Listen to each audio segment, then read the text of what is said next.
Hello, et me voilà bien arrivé à Kyoto. Je me suis fait une petite carte en amont pour préparer un peu les visites. Donc évidemment, il y a beaucoup de temples, mais il y a aussi un quartier des geishas, le centre-ville de Tokyo à faire aussi, de Kyoto pardon. Donc là je vais faire un temple, le Ginkakuji Temple, qui apparemment est aussi appelé le Silver Pavilion. Et il y a apparemment aussi un jardin derrière, où il y a une colline de sable qui représente le mont Fuji. Il m'a l'air assez costaud. Donc c'est à 20 minutes de là où je me trouve, ça doit être à une demi-heure de la gare à peu près. Mais il m'a l'air assez grand quand même. Bon, sûrement moins grand que d'autres parce qu'il doit y en avoir des très très costauds. Et en plus aujourd'hui, il fait quand même assez chaud. On est sur du 35 degrés. Donc le soleil joue à cache-cache avec les nuages.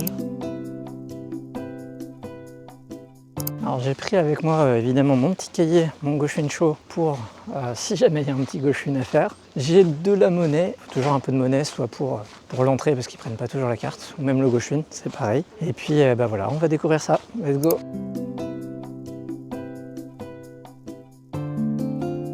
J'ai laissé mon petit Goshun à l'entrée. Du coup l'entrée c'est 1000 et le Goshun c'était 300.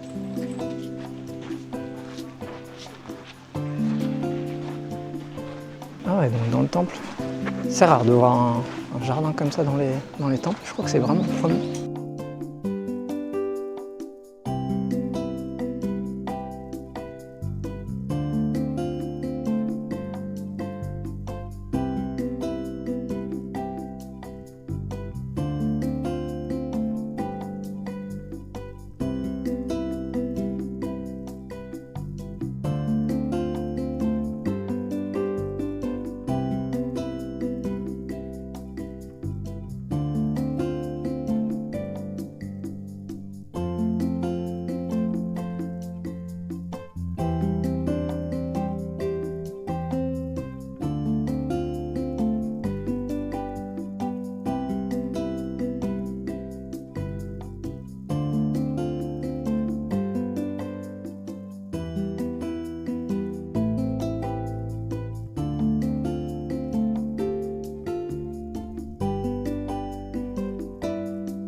Bon, en tout cas, c'était un petit jardin très sympa. Bon, la promenade ne dure pas si longtemps, un quart d'heure, 20 minutes si vous traînez la patte, mais très sympa. Le jardin est très joli, c'est vraiment jardin zen japonais, moi j'adore. Donc voilà, je vais aller récupérer mon Goshun et puis je vais aller me balader un petit peu autour. Je crois qu'il y a le Philosopher Path qui est une petite promenade à côté d'une rivière et qui est dans le coin. Donc allez, c'est parti, j'y vais, let's go. Alors attention, je vais partir sur un monologue le temps de remonter le chemin du philosophe qui longe un canal qui est quand même assez long. Donc si ça va parler prendre du temps pour soi, prendre du temps pour savoir ce qui vous fait plaisir et plein d'autres choses, notamment des réflexions que je me suis fait pendant mon voyage. Donc soit tu te poses dans ton canapé tranquille et t'écoutes ça en mode zen avec un petit café, soit je pense que tu peux avancer directement sur le timecode du prochain chapitre. Ça sera parce que c'est assez deep. C'est assez deep. Et me voilà sur le chemin des philosophes. Bon, c'est un petit canal en fait, avec un petit chemin juste à côté qu'on peut emprunter et qu'on peut longer. Et je crois qu'il est quand même assez long. Donc vu que bon, aujourd'hui j'ai pas mal de temps, moi, je vais prendre le temps de flâner un petit peu. Et puisque c'est le chemin des philosophes, philosophons un peu. D'ailleurs, pourquoi pas parler de prendre le temps. Ça, c'est quelque chose que je retrouve beaucoup dans mon voyage. Et plus en général, depuis que j'ai réalisé qu'il fallait vraiment prendre le temps. Alors ça peut vraiment être sur tout, hein. Ça peut être sur le temps de temps pour soi, ne pas se perdre dans les habitudes métro, boulot, dodo, qui sont malheureusement des choses qui sont très imposées, on va dire, par la société, où voilà, il faut bosser pour gagner de l'argent, pour pouvoir vivre correctement, et généralement on peut avoir tendance à se perdre et partir sur du burn-out, sur des dépressions, pour ensuite se soigner en prenant du temps pour soi, pour ensuite se reperdre. C'est un peu un cycle infernal. Et ça, pour vraiment le briser, je pense qu'il faut vraiment prendre le temps de faire des choses qu'on aime Et d'ailleurs, avant de faire des choses quand même, de prendre le temps de comprendre les choses qui nous font plaisir. Parce que s'il y en a pour qui c'est facile, genre je dis bah voilà, moi je suis, j'en sais rien, accro au sport. Dès que je vais courir, je me fais un kiff, ça fait du bien, ça me vide la tête, etc. C'est pas forcément le cas pour tout le monde. Il y en a qui ont du mal à savoir ce qu'ils aiment bien faire, des choses pour lesquelles ils prennent du plaisir. Donc c'est déjà voilà, prendre le temps de chercher tout ça, d'essayer de vraiment apprendre à mieux se connaître, que ce soit sur le fait de se ménager, pour dire ok, moi je suis capable de faire tant d'efforts, mais je sais qu'il faut que je réussisse à me poser, à faire ceci, à faire cela, pour pas que ça m'atteigne autrement. Et je pense que dans la société d'aujourd'hui, ça c'est vraiment un gros problème. Le fait que les gens ils prennent pas le temps pour eux. Après il y en a qui peuvent dire effectivement oui, voilà, c'est facile de prendre le temps quand on n'a pas par exemple le problème de l'argent. C'est-à-dire qu'il faut bosser tous les jours, voire pourquoi pas faire des heures sup ou même avoir plusieurs boulots pour réussir à gagner sa vie, pour pouvoir avancer. Je suis pas forcément d'accord avec ça parce que en fait c'est comme dit l'adage, quoi. Il faut apprendre à ménager sa monture pour aller loin. Même si dans la plupart, enfin moi c'était mon cas avant en tout cas, le fait de se dire de prendre du temps en fait c'est perdre du temps.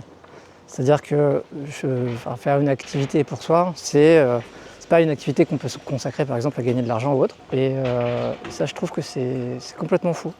Parce que oui ok, vous n'allez pas prendre je sais pas 1 heure, 2 heures la semaine pour aller faire du sport, aller vous défouler. Et au final, au bout de 1 mois, vous allez partir en burn-out et faire je sais pas combien d'arrêts. Donc bon, est-ce que c'est vraiment une bonne chose pour vous? Voilà. Donc je pense qu'il faut réfléchir à ça. Voilà, c'est un petit point. Sur ce chemin des philosophes. Après, il n'y a pas que la gestion du temps, il y a plein de sujets qu'on peut aborder. Par exemple, en voyage solo, on est beaucoup aussi... les bellules. Très belle. Je suis beaucoup amené à jongler, en fait, parce que sur la prise du temps, de savoir les choses que j'aime bien, etc. En voyage solo, c'est encore différent, parce que je suis dans un environnement... inconfortable, dans le sens où voilà, je ne suis pas posé à un endroit, dans mes petites habitudes, etc. Je sors toujours de mes habitudes, donc il faut que j'apprenne à être relax avec moi-même. Même si par exemple il y a un truc que j'ai réalisé il n'y a pas longtemps, c'est que si j'ai rien de programmé, donc si je me dis pas bon bah voilà, là je me motive, je vais aller visiter tel temple, là voilà, je vais bouger, je vais aller à tel endroit et à cet endroit là je vais faire ci, je vais faire ça, et ben je procrastine à fond, donc je fais rien. Moi en voyage j'aime bien, vu que je suis avec mon PC, j'aime bien geeker aussi un petit peu de temps en temps. Littéralement, quand je fais rien, je geek et le temps passe et je fais rien de productif ou de stimulant. Et du coup, ça, c'est assez moche. Du coup, j'ai appris à me connaître sur ça, sur le fait qu'il faut absolument que je me fasse un programme pour savoir où je vais en fait. En fait, le fait de savoir où je vais sur les jours, semaines, mois à venir, ça m'aide, ça me trace un chemin. Et bien sûr, il y a la possibilité toujours de bifurquer, mais au moins ça me donne une direction. Et cette direction-là, je trouve que c'est très important pour pas se perdre. C'est dans quel sens on va. Pour parler plus, je sais pas, du côté de quand on est dans une routine de boulot, voilà, on se dit, voilà, là, je vais avoir tel jour de congé. Pour les jours de congé, vas-y, on va essayer de faire ça. Ou là, même en dehors des jours de congé, en dehors des vacances, on peut toujours se dire, voilà, là, avec les copains, on se dit, dans 2 semaines, on se book un week-end, on va faire ci. Ça peut être, puis pourquoi pas, je sais pas, faire du télétravail le vendredi après-midi ou le lundi pour étendre un petit peu le kiff. Essayer de s'organiser sur des choses comme ça, je pense que c'est primordial pour pouvoir avancer sans se prendre la tête tout le temps et se laisser vivre en fait. Je pense que se laisser vivre, ça peut avoir un bon côté, mais je pense que sur le moyen long terme, c'est pas du tout bénéfique. Après, c'est mon point de vue, hein, ça se challenge. Mais voilà, ce qui me parle beaucoup en ce moment, c'est ça. Et en voyage solo, je pense que c'est tout à fait légitime. Enfin, vu que j'ai énormément de temps pour moi. Et d'ailleurs, un truc qui est, je pense, important aussi de discuter, c'est l'aspect sociable. En fait, l'aspect sociable, je pense que la plupart des gens aujourd'hui se disent... je le retrouve beaucoup en fait dans les commentaires que j'ai ou dans les messages que j'ai. Je le retrouve beaucoup sur le fait que les gens en fait, quand ils essaient de se projeter sur moi, se dire putain c'est pas trop long, t'arrives à rencontrer du monde. En fait ça c'est un truc qui est assez automatique. T'arrives à rencontrer du monde parce que je pense que les gens en fait ils se disent que passer autant de temps tout seul pour eux ça doit être compliqué. Et clairement je pense que c'est pas un exercice facile. c'est pas donné à tout le monde, mais je pense que ça pourrait l'être si les gens réalisent qu'en fait, être tout seul, c'est avant tout savoir se respecter, savoir aller dans son propre sens, savoir se connaître. Et je pense qu'il y a tellement de gens qui auraient besoin de faire un point avec eux pour arrêter de tout le temps être collé avec d'autres gens, quoi. Parce que pour eux, enfin, je sais pas, je pense à certaines personnes, je pense qu'il y a des gens qui ont besoin d'être avec d'autres personnes pour aller bien. Et ça peut être viable sur le court terme, mais sur le long, moyen terme, c'est horrible, parce qu'à partir du moment où elle se retrouve toute seule, je sais pas, un week-end, un truc comme ça, c'est limite la déprime, quoi. Et ça ne doit pas être maintenable. Enfin, vivre comme ça, c'est juste pas possible, où tu as tout le temps besoin de voir des gens. Donc là-dessus, je pense que l'aspect sociabilité, moi aujourd'hui, j'en ai pas forcément besoin. Et ça me va d'être comme ça.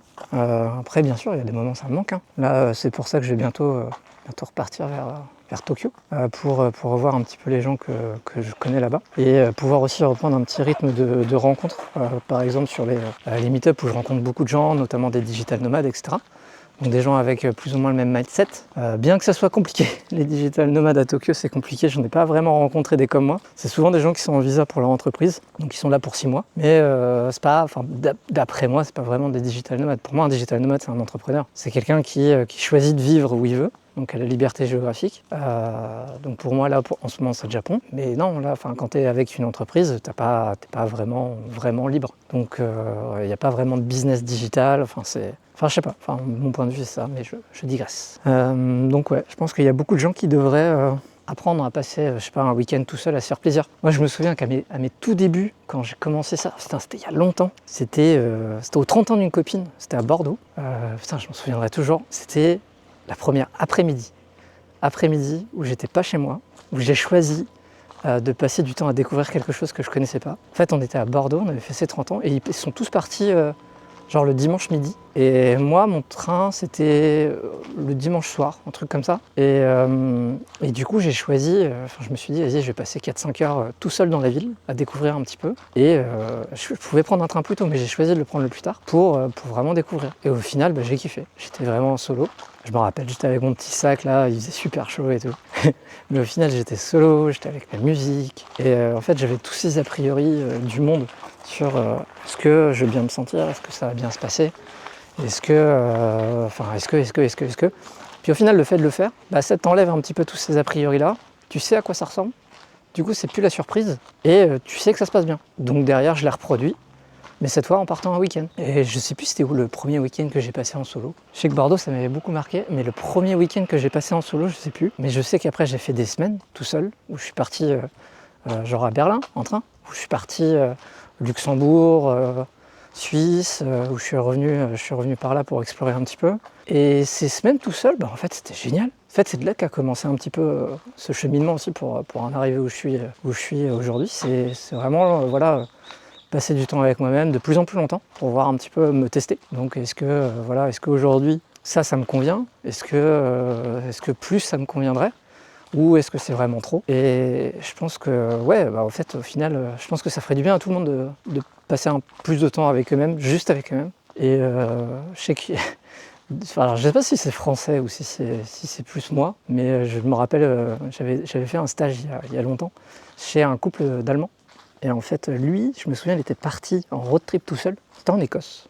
Voilà, il partait une semaine en Écosse. Et moi, ça m'avait fait halluciner. Je me dis, putain, il part tout seul, il part pas avec sa famille et tout, machin. Parce que j'avais pas cette notion de, au final, on peut kiffer tout seul. Et lui, il avait probablement aussi besoin de se retrouver. Et à l'époque, je l'avais un peu jugé là-dessus. Alors qu'au final, maintenant, je me rends compte que c'est exactement ce que je voudrais faire plus tard. Parce que passer beaucoup de temps avec une personne, c'est génial, mais il y a forcément un moment où tu as envie aussi de te retrouver un petit peu avec toi-même. Et du coup, ce que lui a fait, c'était trop cool. Donc je pense que dans la partie de développement personnel, on devrait beaucoup plus parler de ça, du fait d'être seul pour pouvoir mieux se sentir avec soi-même, des choses qui vont avoir une répercussion énorme sur plein de choses. Là, il y a un petit film que j'ai vu il y a pas très longtemps. Je me rappelle jamais du titre.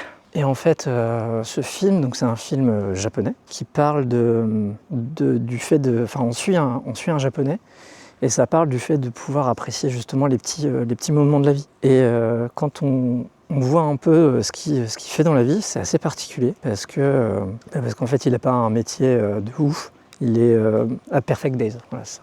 Il n'a pas un métier de ouf, il est agent de maintenance des toilettes publiques à Tokyo. Donc du coup on suit un peu sa routine. Et en fait on voit que le gars il adore genre se poser le midi sur une pierre avec un petit Twitch du 7-Eleven et regarder les arbres, regarder les nuages.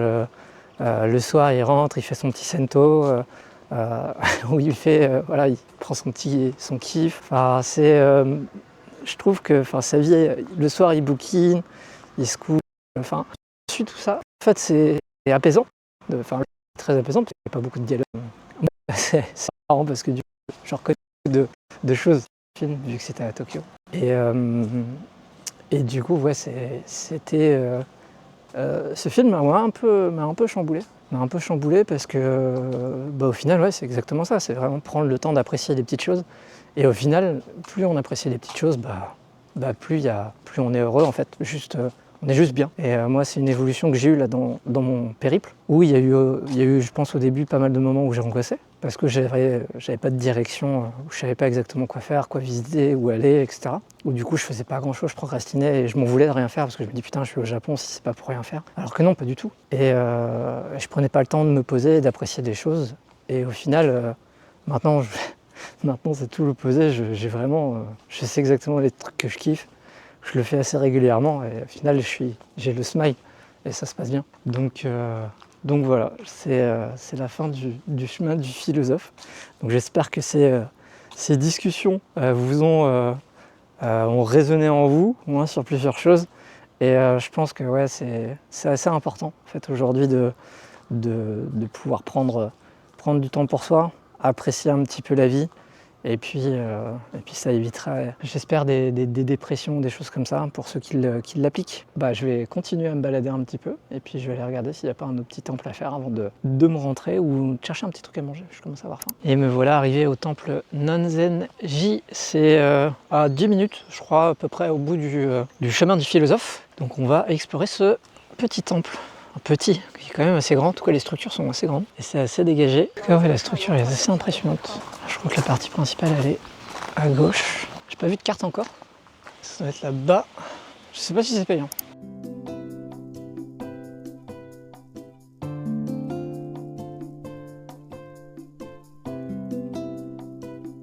On dirait un aqueduc. Ça doit être ça. Bien un aqueduc.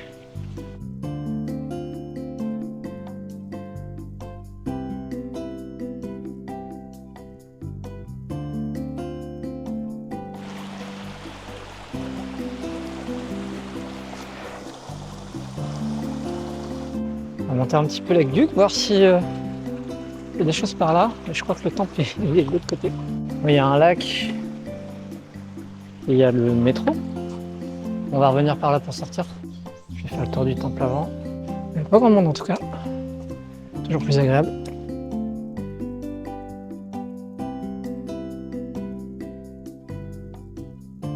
Attention aux singes. Ça fait plusieurs fois que je vois ça. Mais j'ai pas encore vu de singe. Mais attention aux serpents aussi. Il est pas très à l'aise avec ça. Il y a un petit chemin en forêt. Hiking trail 30 minutes. Ouais, je vais pas le faire aujourd'hui. Je suis pas trop équipé pour.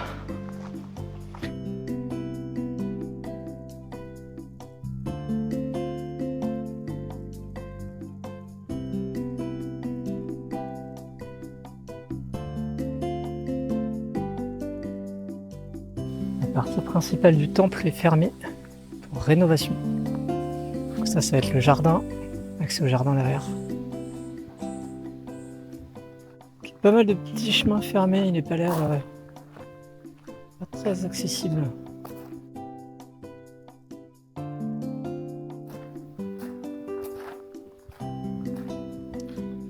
Bon, je pense pas que je vais repasser par manger l'aqueduc. Par là on est arrivé. Ok, j'y vais. Je vais aller manger l'aqueduc. Voilà, donc ça c'est l'entrée principale du Nanzen Inn. Malheureusement l'annonce dit que pour le remplacement de la toiture il est fermé jusqu'à nouvel ordre. Tant pis, ce sera une autre fois. Je mettrai ça en avis sur Google pour les autres. Et puis on va se rentrer tranquillement. Bon, en tout cas c'était une bonne journée, une bonne visite. Fait des temples, bien marché avec le chemin des philosophes. Et là je vais me rentrer tranquillement, il est 15 h. Je pense que je vais mettre un bon 3/4 d'heure à rentrer. On va regarder un petit peu où est-ce que ça nous mène ça. Et ouais, je me filme pas quand je mange, mais ce midi j'ai mangé dans une crêperie. C'est la première fois que j'en croise une au Japon. Ça fait plaisir, petite crêpe, petit cidre. Bon, je suis normand, c'était du cidre breton. Mais bon, voilà, on va pas tergiverser à l'autre bout du monde. Mais non, ça fait plaisir. Bon, par contre, j'ai pris 2 bols de cidre avec une crêpe. Ça m'est revenu à 2700 yens. Ça doit faire un peu plus de 15-16 €. Ce qui est en France le prix normal pour un resto. Mais clairement, ici, c'est pas du tout les prix, quoi. Ici, c'est allez, 1500 yens, repas plus boisson. Donc ça fait même pas 10 €. Ça fait 9 €. Donc bon, voilà. Mais bon, je me suis fait plaisir. Pas tous les jours où j'ai l'occasion de manger une petite crêpe. Bon, je vais vous reprendre juste après parce que j'ai plus beaucoup de batterie sur le micro. Bon, je commence à arriver au bout du chemin et il n'y a pas grand chose. Je pensais que ça allait être une petite promenade plutôt sympathique, mais au final il y a pas mal de travaux. Donc je pense que je vais arrêter la vidéo là. Et puis je vous dis à bientôt pour des nouvelles aventures à Kyoto. J'ai encore 2 jours à faire ici. Il me reste le château à faire, il me reste des temples à faire aussi, le centre-ville, le quartier des geishas. J'ai pas mal de choses à voir. Il y a je vais essayer de faire ça demain matin et jeudi matin. Et puis voilà. Après, je vais pouvoir partir tranquillement vers Nagoya. Donc, écoutez, je vous laisse ici et je vous dis à très vite.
Hello, et me voilà aujourd'hui pour la visite du château de Kyoto. C'était 1300 yens l'entrée, c'était pour intérieur plus extérieur. Et c'était je crois 800 si on veut faire que l'extérieur, donc plutôt sympa. Donc voilà, c'est parti. Je me suis levé tôt ce matin avec le petit déj de l'hôtel. Ça doit être le seul truc qui réussit à me faire lever d'ailleurs. Vu que j'aimerais bien faire le château et un temple que j'ai vu qui a l'air cool mais qui est un peu loin. Et aussi, pourquoi pas, un peu ce soir, le quartier des geishas. Et je pense que j'aurais fait un bon tour de Tokyo. Vu que demain matin, je dois repartir déjà pour Nagoya. Alors, le château est quand même assez grand de ce que j'ai vu. J'ai l'impression que le temple que je vais faire après, il est un peu pareil, avec des ornements dorés. Je m'attendais à plus de monde, donc c'est très bien. Alors j'ai pris visite intérieur-extérieur, du coup, ça doit être un petit musée. Bon, malheureusement, j'ai pas pu filmer l'intérieur, c'était interdit, mais c'était très orienté, enfin c'était en gros les pièces de réception pour le shogun, où tu avais la pièce pour le thé, la pièce pour recevoir les ambassadeurs, etc. etc. C'était super sympa, enfin, je trouve ça très joli. Ça m'a beaucoup rappelé la série Shogun, où en fait tu le vois tout seul, et puis avec tous les gens devant qui sont assis devant lui, etc. Donc ça rappelait beaucoup cette mise en scène là, et ça expliquait en fait les différentes parties qu'on a dans notamment cette pièce là. Donc c'est la pièce pour recevoir les ambassadeurs, où on avait plein d'indicateurs qui du coup permettaient de entre guillemets séparer les gens pour montrer que le pouvoir du shogun il était un petit peu au-dessus des autres, où en gros la partie de la pièce où elle est légèrement surélevée. Après il y avait pareil le plafond qui est juste au-dessus de lui, qui est légèrement aussi relevé pour que ça soit toujours plus haut en fait que ses invités. Et enfin voilà, donc ça expliquait un petit peu tout ça. Et j'ai trouvé ça cool. Malheureusement, j'ai pas pu filmer. Donc là, on arrive sur la suite de notre visite du château avec les grands jardins. Et ouais, l'intérieur en fait, il était assez grand. Et d'ailleurs, chose assez drôle pour le noter, c'est la première fois que je fais une visite en chaussettes. Parce que du coup, c'est vraiment le parquet, etc. Donc tout le monde était en chaussettes pour pouvoir faire cette petite visite. C'était, mine de rien, c'était agréable. Donc là, il doit être 11h et il fait déjà plus de 30 degrés. J'ai pas regardé l'humidité, mais j'ai déjà très chaud. Alors là, on doit avoir la porte principale, mais malheureusement, il y a des travaux. Donc on va faire le tour. En tout cas, les jardins sont quand même assez grands. Je pensais pas que le château était si... Parce que généralement, il y a le parc autour du château qui est dans un espace assez restreint, on va dire, au centre. Là, c'est vraiment, la visite du château, c'est vraiment l'ensemble et vraiment cool. Par contre, je me suis fait dépasser par 2 bus de collégiens. Ça risque de, j'espère qu'il va pas y avoir grand monde devant moi. C'est un bordel après. Pour les visites intérieures, c'est pas la folie. Mais ça va, il n'y a pas encore, à part ça, il n'y a pas grand monde. Enfin, pas grand monde. Moins de monde qu'au temple des Torii.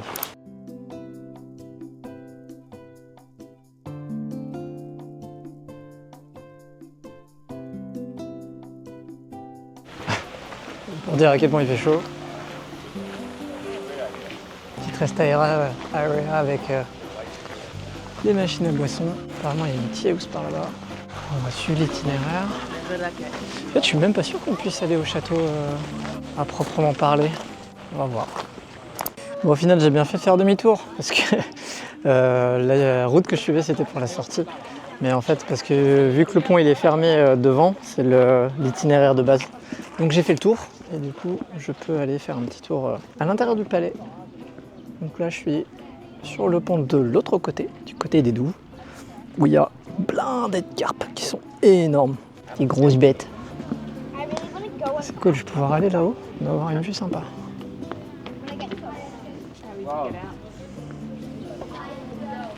Oh, il y en a tellement. Alors, on va voir à quoi ça ressemble, ce palais. Ah, ça me fait halluciner aussi depuis qu'il fait chaud, le nombre de personnes avec les petits ventilateurs portatifs, même le truc rose là, avec la dame là, les ventilos qui sont autour du cou, c'est un peu aberrant je trouve. Ils appellent ça la fast tech, où tu peux acheter ça pour quelques euros sur Amazon, sauf que bon, derrière tu vas le jeter quoi, donc c'est assez horrible. pour l'environnement, j'entends. Je vais aller faire la visite à l'intérieur. Et ben non, apparemment c'est un autre ticket encore. Le ticket que j'ai acheté ne permet pas de rentrer, où il faut encore prendre 1000 yens pour pouvoir visiter. Bon, je vais pas mentir, j'ai un peu la flemme. Donc je vais continuer à me promener à l'intérieur de l'enceinte du palais.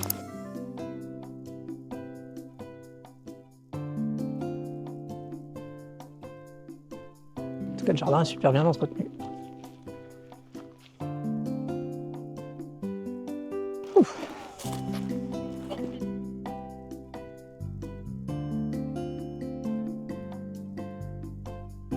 Aujourd'hui, j'ai pas grand soleil, mais c'est pas plus mal.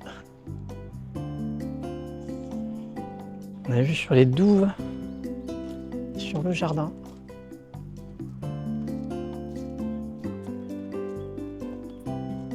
Je vais regarder un petit peu l'intérieur, enfin le parc intérieur, voir si j'ai pas loupé des choses. Et puis on va passer à la prochaine étape. À plus. Bon, me voilà au Kinkakuji Temple.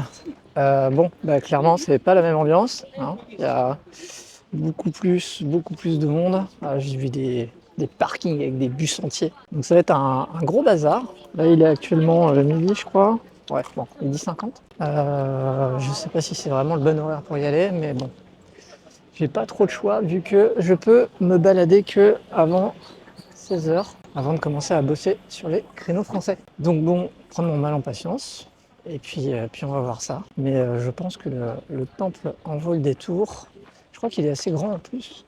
Je pense pas qu'il soit aussi grand que celui des Tori. Parce que lui, il y avait quand même une randonnée à faire derrière. Ou si, peut-être, je sais pas. Ça m'a pas l'air si grand.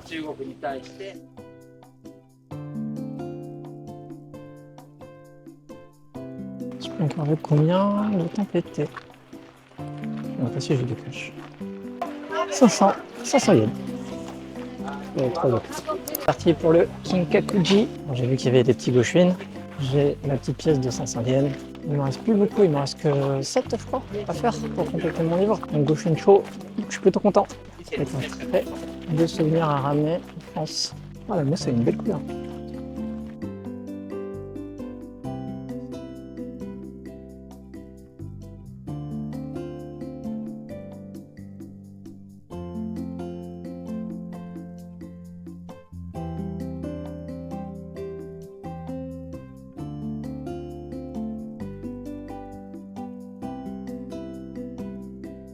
Je sais pas ce qu'il y a en haut, si c'est un coq ou un pan.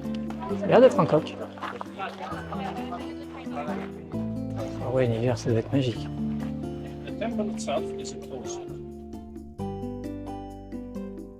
Le petit lac là autour du temple est vraiment magnifique.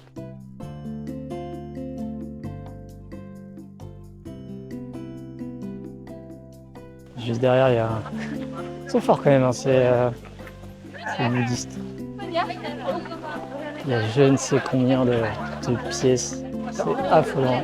C'est juste un petit bol dedans, il faut mettre dedans pour avoir de la chance.